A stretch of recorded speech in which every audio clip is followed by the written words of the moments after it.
The Tale of Esther and the Great Yam Feast. In a lively African village, there was a young lady named Esther who loved to cook. She dreamed of winning the village's annual Great Yam Feast, where the best cook would be awarded a golden spoon. Esther spent weeks planning her recipe.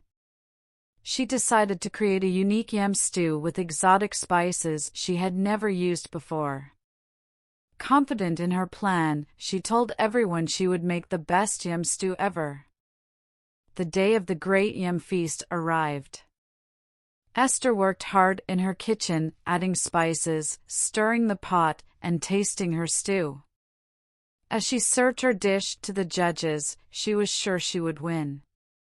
But when the judges tasted her stew, they coughed and sputtered. The spices were too strong, and the stew was nearly inedible.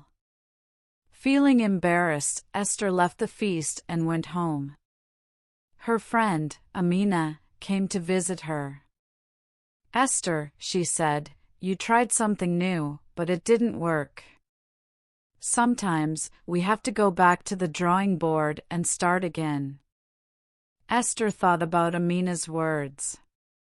She realized that her desire to create something unique had overshadowed the importance of making a dish that was delicious.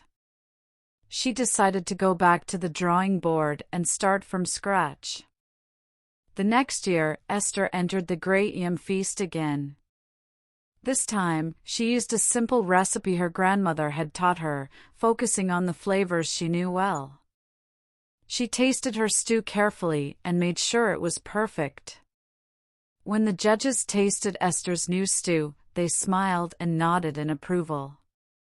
It was delicious. Esther won the golden spoon and was praised by everyone in the village.